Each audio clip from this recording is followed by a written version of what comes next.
بسم الله الرحمن الرحيم. الحمد لله رب العالمين، الصلاة والسلام على حبيبنا محمد وعلى آله وصحبه أجمعين. بناوي هردو بنا مالو بخيرات انتانا كيف بخير بالبريان خواهي پروردگار جروب داشتان بدات ولا دنيا وقيامتها بركة خاتا جيان تانا. طبعا الزواج لإسلام عبادته، الله جل جلاله فرماني بيكردوه، ورسول الله صلى الله عليه وسلم فرماني بيكردوه. بويا گرنگە و عیبادەتە بزانین مەبەست لێی چییە، چونکە بەڕاستی ئەگەر نەزانین مەبەست لێی چییە بەفیڕۆیە دەین خەساریەکەین. وەکو چۆنە بینین ئەمڕۆ زۆر کەس بەفیڕۆی دا و خەساری کردووە. پێش هەموو شتێک کە گەنجێک ئەیەوێ هاوسەرگیری بکە، تر ئەگەر کوڕ بێ یاخود کچ بێ،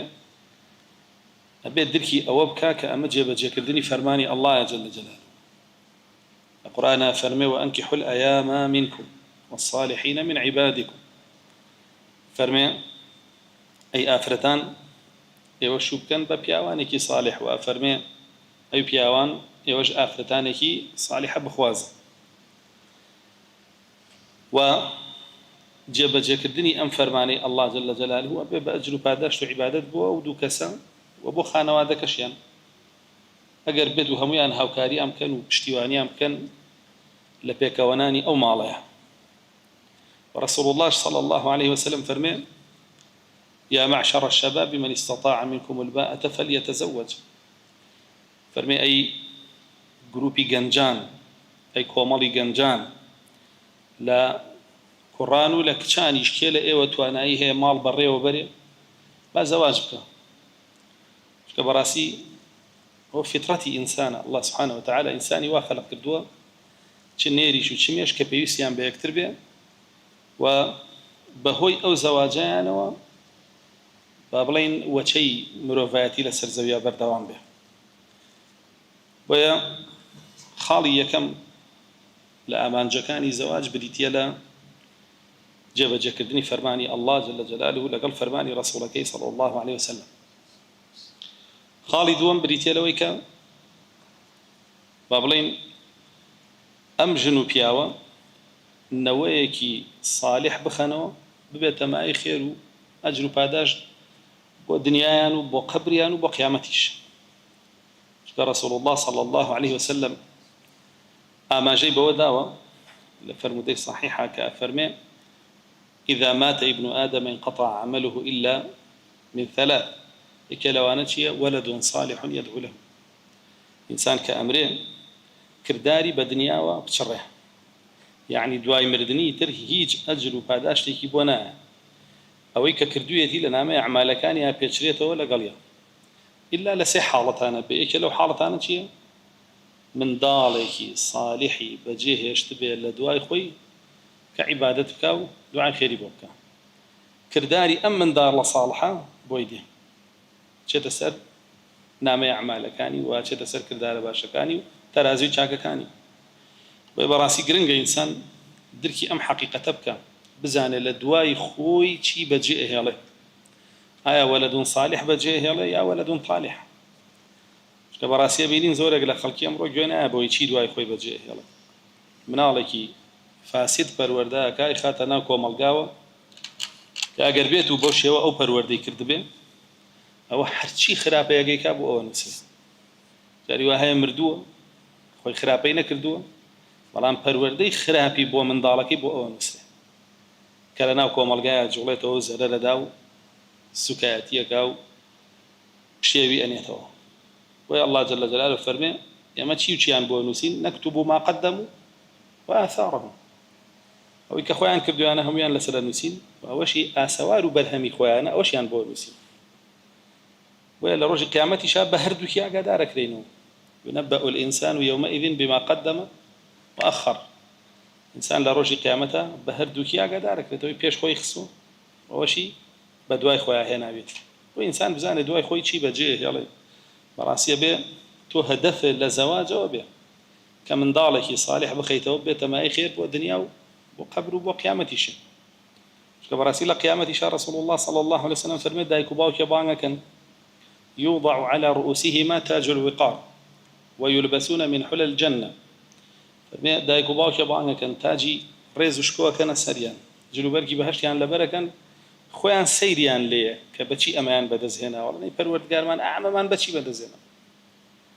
رسول الله صلى الله عليه وسلم فەرمێ پێیانەوترێ بئەخذی وەلەدیکما للقورآن بەهۆی ئەوەوەی کە منداڵەکەتان پەیڕەوکەری قورئان بوو جا تەماشا بکەن ئەگەر پەیڕەوکەری هەڵقە بوو بێ فیلم بوو بێ گۆرانی بوو بێ هی فەساد بوو بێ هی حیزب بوو بێ هی مەقەڕ بوو بێ ئەبێ ئەمە چی بوو بەجێ بێ لە دوای خۆ و ئەبێ ئەمە تووشی چی بکا لە قیامەت و ئینسان ئاگادار بێ هەدەفی دووەم بریتە لەوەی کە منداڵێکی صالح لە دوای خۆت بەجێ بهێڵی بێتە مای خێر و بەرەکەت بۆت بۆ قەبرەکەت و بۆ قیامەتیش خاڵی سێم لە ئامانجەکان لە زەواج بریتە لە نزیک بوونەوە و تێکەڵاوبوونی خانەوادەکان خانەوادەی ئەم کوڕە لەگەڵ خانەوادەی ئەم کچە ئیتر ئەبنە کەسیەک ئەبنە گۆشت و خوێنیەک بە تایبەت لە نێوان ئەو کچ و کوڕەیان مناڵ دروست بوو خوێنی ئەو دوو خانەوادەیە بە تەواوی تێکەڵاو بووە ئەمەش دەرەنجامەکەی سیلەی ڕەحمە ئەم سیلەی ڕەحمەش الله جل جلاله قدر و ڕێزێکی لێ ناوە کە با بڵێن لە نێوان هیچ پەیوەندیەک لە پەیوەندیەکانی ئادەمیزادا و قدر و ڕێزە نیە کە فەرمێ أنا الرحمن خلقت الرحم وشققت له اسما من أسمائي من قطعه قطعته ومن وصله وصلته فەرمێ من ڕەحمانم الله جل جلاله فەرمێ ڕەحمەم خەلق کردووە یەکێ لە ناوەکانی خۆم بۆ دابڕاندووە هەر کەسێ بیگەێنێ گەێنم بە ڕەحمی خۆم هەر کەسێکیش بپچڕێنێ پچڕێنم لە ڕەحمی خۆم وام سیلەی ڕەحمە بێتە هۆی بەرەکەت لە ژیانی ئینسانە رسول الله صلی الله عليه وسلم فەرمێ کێ پێی خۆشە ڕزقی زیاکە تەمەنی درێژ بێ با سیلەی ڕەحم بگەێنێ ئێمەش هەر بەهۆی زەواجەوە وی ئینسان با بزانێ ئەم پرۆسەیە یعنی شتێکی ئاوا سادە و کەم و ئاسان نییە هەر وەکو شەهوەتێک حەزێکی خۆی تەماشای نەکە چکە بەڕاستی ئەوەی کە وەکو حەزێک و شەهوەتێک تەماشایەکە لە ناوبوونەوەرانە ژەڕەکانن ئەوان هەر وەکو حەزێک لە یەکترە ڕوان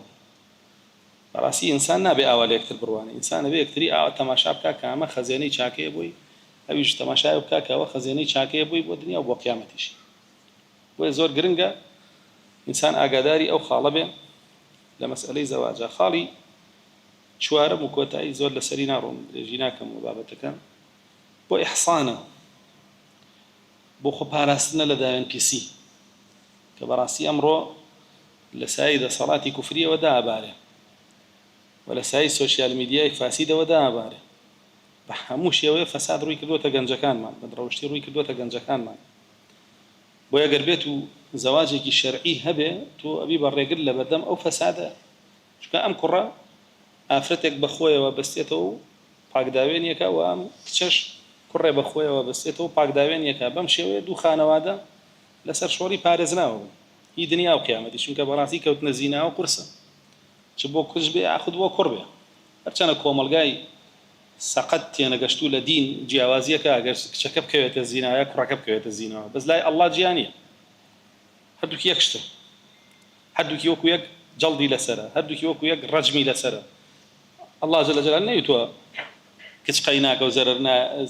کچ زەرەرەدا و کوڕ قەیناکە زەرەرنا نا هەردووکی وەکو یەک هەردووکی وەکو یەک حکمیە وێ بەڕاستی کاتێک کە بینی پرۆسەیەکی هاوسەرگیری ڕوو ئەدا لە نێوانی دوو عەبدی ئەڵڵایە نێوانی نێرێک و مەیەکە تۆ بێ خۆشحاڵ بی بۆی کە عیبادەتێکی ئەڵڵا دێتە بوون و دوو گەنج لەمە دوای تر داوێن پاکە بن پارێزراوە بن ئەو جانیبیان تەأمینەکەن چونکە رسول الله صلی الله عليه وسلم فەرمێ زەواج چییە؟ نصف الإيمان رواية كتاب نصف الدين نيوي دينا فرمك كزواجي قربا تقوى الله بكال نيوي كيتريا يدرون نيوي جيب جكردو ورسول الله صلى الله عليه وسلم أفردي بتشينا وبردو بوبياو خوشترين وباشترين تشيش لدنيا أفرتي صالحة فرمي الدنيا متاع وخير متاعها المرأة الصالحة دنيا تشيجة وباشترين تشيج وقورترين تشيج يا ئافرەتێکی چاکە بۆ ئافرەتیش بە هەمان شێوە دنیا چێژە باشترین چێژ بۆ ئافرەتێکی صالحە پیاوێکی صالحە وێ بەڕاستی ئەم دوانە زۆر گرنگە لەسەر ئەم هەموو ناز و نیعمەتی الله جل جلاله بەسەریان ئەڕژێنێ شکری الله بکەن و وابەستەی دینەکەیان بن بە بەردەوامی هەوڵ بدەن دینەکەیان حەکەم بێ لە بینیانە ڕێز لە یەکتری بگرن ڕێز لە کەسوکاری یەکتری بگرن هەوڵ بن ئەرکەکانی خۆیان بزان و جێبەجێ بکەن و هەوڵ بن مافەکانی یەکتریش دابین بکەن چکە بەڕاستی ئێمە زۆر گیرمان خواردووە بەدەست ئەو گەنجانەوەی ئەمڕۆ زەواجەکەن بێەوەی بزان ئەرکیان لەم زەواجەیە چییە تۆ لەمە دووە پیاوێکی مەسئولیاتەکەوێتە سەری تر تۆ گەنجە نەمای کە بە تەنیا ڕۆشتی بۆ هەموو شوێنێک و پرسێ بە کەس ناکرد و ئەڕۆشتی تو هانی تۆ لەمە دووە ئیتر تۆ چویتە پرۆسەیەک و پێوترێ باوکایەتی پێوترێ بەڕێوەبردننی خێزان و عائیلە پێوترێ وەلی ئەمریەتی عینەن شت ئافرەتیژی عنی بێ حەز بۆ کاکەیترە و مەسئولە بەرپرسە لەمە دووە ژنە لەمەولا دایکە لەمە دووە ماڵێکە با بەڕێوە بەڵام بەداخەوە زۆر کەس تەماشایە و لایەنە ناکە تەنها هەر لایەنە چێژەکەیە بینێ بۆیە زۆر جار ئەو زەواجانە کارەساتی لێکەوێتەوە و بگرە لە بریەوەی سلەی ڕەحم هەبێ و لە بریەوەی فەرمانی ئەڵڵا جێبەجێکرێ و لە بریەوەی نەوەی ساڵح بخرێتەوە ئەو ئامانجانەی کە ئێستا باسمان کرد هەر هەمووی ئەشێوێ و تەلاق دروستە بێ و دژمنایەتی دروستە بێ و مناڵ فاسی دەبێ و کە بەڕاستی کارەساتە ئەگەر بێت و ئێمە وەکو میلەتێکی مسلمان ئاوا لە زەواج نەڕوانی